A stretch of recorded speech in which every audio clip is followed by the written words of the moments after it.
이전에 영상에서 그 결혼 증명서가 있으면 베트남의 한국 사람이 공동명의 땅을 살 수 있다라고 했는데 그렇지 않다라고 말씀하시는 댓글이 많아요. 자, 제가 결혼을 진행할 때 제가 결혼 진행하는 손님이나 서류를 이렇게 저한테 해달라는 분한테는 항상 그렇게 이야기해요. 베트남선 혼인신고를 먼저 해서 정상적인 결혼 증명서를 받으세요. 그래야 차후에 유리합니다. 왜? 차후에 이분들이 베트남 쪽에 어떻게 될지 아무도 모르잖아요. 그분이 나중에 노후에 베트남에 와서 살게 될지 어떻게 될지 모르기 때문에 첫째, 베트남에서 나중에 살게 되거나 베트남에 본인이 투자를 하게 될 때 결혼 증명서가 있는 사람은 땅을 살 수가 있어요. 근데 단독 명의가 아니라 와이프하고 공동명의로 살 수가 있어요. 근데 결혼을 안 한 사람이 베트남 사람하고 공동명의로 땅을 살 수 있으면 못 사요. 그 사람들이 살 수 있는 방법은 다른 방법이란 말이에요. 편법으로. 근데 땅을 사거나 시골에 농지나 이런 걸 살 때는 와이프하고 공동명의로는 반드시 살 수 있어요. 제 주위에 결혼해서 사는 사람들이 그렇게 사놓은 경우도 있고, 대신 아파트는 외국인도 살 수 있어요. 그냥 단 베트남에서 체류하는 조금 장기 비자만 만들면 돼요. 장기 비자만 살 건데, 근데 그게 없어도 실질적으로 다 아파트는 살 수 있는 게요. 법적으로는 베트남 보면 어떻게 되냐면 한 아파트에 외국인이 살 수 있는 분량이 있어요. 뭐 30%만 30% 이렇게. 근데 그걸 무시하고도 사는 게요. 이 베트남의 호치민 쪽에 아파트가 핑크북, 즉 등기가 돼 있는 아파트는 그렇게 많지가 않아요. 등기를 안 하고 있는 경우가 많아요. 그 등기가 안 하고 있다는 소리 뭐냐면은 한국처럼 분양계약서를 갖고 매매를 하고 하는 게 굉장히 많아요. 저도 지금 제가 아파트를 소유하고 있는데 저도 아파트가 와이프하고 그냥 공동명의로 내가 샀어요. 제 명의가 들어가고 밑에 부로 와이프 이름을 넣었는데 저희 아파트는 등기를 지금 해도 돼요. 근데 우리 와이프는 하는 말이 등기 그냥 놔두세요. 하지 말고. 한국 사람 그것 때문에 핑크북 때문에 문제가 많은데. 네. 핑크북을 받으나 안 받으나 관계없는 게 핑크북 안 받은 상태에서 나중에 매매할 때 그대로 넘어가고 그러다 보니까 제하는 분들 원래 외국인은요 주거 목적으로 한 채밖에 못 사게 돼 있어요 법적으로. 근데 한 사람이 여러 채 갖고 있다니까요. 왜? 분양된 서류로만 사는 거기 때문에 내가 매매할 때 이 사람과 이 사람 A라는 A, B가 서로 매매 계약을 맺어서 공정사무소에서 공정을 해갖고 이 서류를 건설사 분양회사로 집어넣으면 다시 분양계약서가 바뀌어갖고 나와요. 이렇게 매매를 하는 거죠. 그럼 그게 그러면 불안하느냐? 불안한 게 없어요. 여기서는 법적으로 그대로 재산이 인정이 되는 거니까. 불안해 하잖아요. 네, 많이 불안해 하죠. 그 회사에서 어떻게 하자? 회사에서 절대 못 해요. 근데 시골이나 이런 데 땅은 외국인이 단독 명의로 절대 못 사고 다문화 가정, 베트남 사람과 결혼을 했을 때 와이프와 본인 공동 명의로 살 수가 있다는 거예요. 그러니까 이분들은 잘못 알고 있는 거죠. 근데 그분들 성이 외국인 단독 명의로 한국 사람 가면 제 명의 단독 명의로 살 수 있냐 이렇게 오해하시는 분도 있을 거고 뭐 못 산다 하는 분 있을 때 와이프하고 두 사람 공동 명의로 사는 거죠. 근데 결혼 다문화 가정이 아닌 사람은 다른 외국인과 공동 명의로 못 사잖아요. 근데 재산을 내 혼자 공동명의로 사는 거와 또 와이프 단독 이름으로 사는 건 다르잖아요. 근데 반드시 알아야 될 거는 결혼한 이후에 재산을 취득한 부분은요 누구 명의로 돼 있든 이혼할 때는 무조건 반반이에요.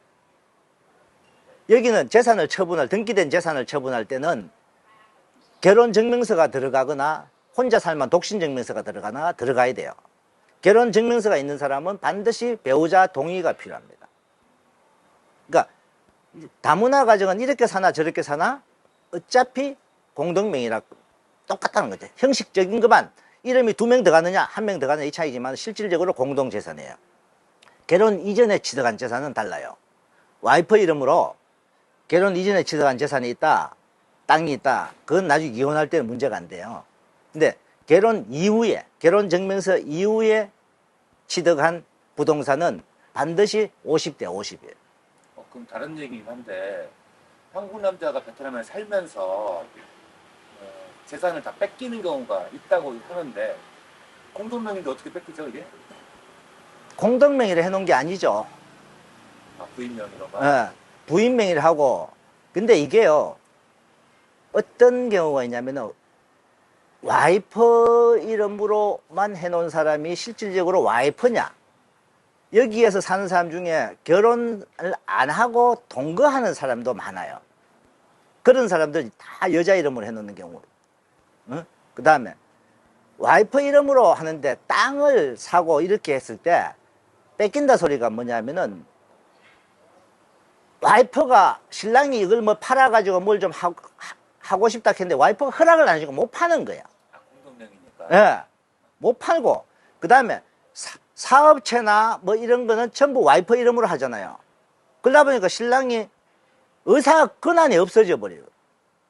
그러니까 따져보면은 내가 내 돈인데 돈 권한을 못 부리는 거예요. 그러다 보니까 뺏긴다 말 나오고, 그런 거죠. 초창기에는 와이프 명의로 하는 게 편하니까 했다가 나중에 이제 그렇게 된다는 자, 거죠. 제가 아는 분도요, 사실 초창기 때는 모르고 와이프 이름으로 샀어요. 근데 지금은 무조건 공동명의로 사요. 어떤 사람은 사업체를 세워도 법인을 설립해서 와이프가 지분 얼마, 자기 지분 얼마를 넣는 거예요. 권리를 넣는 거죠. 그러니까 한국 사람이 베트남 결혼을 안 하고 뭐 투자를 하고 싶다 그러면 반드시 법인을 설립해야 돼요. 법인 용도에 맞는 재산을 취득해서 할 수가 있으니까. 땅을, 농지를 사고 싶다 그러면 농업법인을 만들어서 그 용도에 맞는 땅을 사서 뭐 편법을 쓰든 말든 그건 알아서 하시고 그렇게 하든, 아니면 호치민동에 쪽에 땅을 사서 공장을 짓는 걸로 뭐 하든가, 뭐 본사 건물을 짓는 걸로 하든, 뭐 이런 용도로서 그렇게 하시는 분들도 많아요. 여기서 한국 분들도, 한국분 부부가 사는 분들도 있잖아요. 법인 설립해서도 하고. 근데 과거에는 베트남 사람 명의를 빌려서 하다 보니까 이 사람이 갑자기 연락 두절되는 경우도 있고, 나중에 매매를 하려고 하니까 뭐 얼마 주면 해줄게요 이런 사람도 있고 다양했잖아요. 근데 좀 제대로 하는 분들은 베트남 사람 이름으로 사놓되 변호사한테 미리 다 위임장 공증을 받아 놔버리는, 위임장 공증을 다 받아 나고, 나중에 이 사람이 연락이 되든 안 되든 뭐 태도, 이 변호사가 이 사람 역할을 할 수 있는 걸로 다 미리, 돈이 좀 경비가 많이 들어가지만은 그렇게 해놓고 하시는 분들이 안전한 거고, 다문화 결혼하신 분들은요, 결혼 이후에 취득한 재산은 어차피 밤이에요. 그러고 저는, 제가 한 가지, 저도 여기 재산을 해놓은 게 있지만은요, 여기 재산은 나중에 와이프와 자식들 몫으로 항상 준다는 그 마음. 제 친구가 그런 이야기를 한 적이 있어요. 베트남에 취득한 재산은 내 거 아니라고 생각하고 해라. 왜 나중에 와이프 다 줄 거지 그거 갖고 내가 할 거냐. 그러다 보니까 여기 재산은 여기 재산대로 좀 취득하고, 한국도 내 마음대로 할 수 있는 재산도 한국에는 반드시 있어야 된다. 전량 베트남으로 투자를 해버리면은, 잘못하면은 나중에 팔고 싶어도 돈이 없어 팔고 싶어도 못 팔고, 이런 경우. 여성분들은, 베트남 여성분들은요, 당장 떼거리 없어갖고 뭐 땅을 팔자 이렇게 안 해요. 그 사람들은 이 소유하고 싶은 욕심이 강하기 때문에 그냥 지금 경제적으로 힘들어요. 그냥 돈 좀 벌라고 좀 아껴 살아요. 이렇게는 하지. 자, 뭐 지금 돈 없으니까 저 땅 팔아갖고 씁시다. 한국 사람들은 그렇게 해요, 보통. 베트남 사람들은 안 하기 때문에 나중에 팔려고 할 때 와이프가 승인 안 하는 경우가 많다 이거죠. 그렇기 때문에 베트남의 한배 가족이 투자할 때는 이거 내 거 아니다, 나중에 자식 준다 생각하고 그런 마음으로 여유가 있는 부분만 투자를 하시고, 나중에 이거 투자해 갖고 내가 돈을 벌어서 생활도 해야 되고 이런 것 같으면은, 진짜 와이프가 욕심 없는 와이프 같으면은 해도 되겠지만 그걸 파는 거는 못 하잖아요. 그러면 한국에도 좀 투자하고 베트남도 투자하고 여유가 있으면 좀 반반 그렇게 하시는 게 좋다는 거예요. 근데 한배 가정은 반드시 공동 명의로 땅을 살 수 있다는 것은 정확합니다.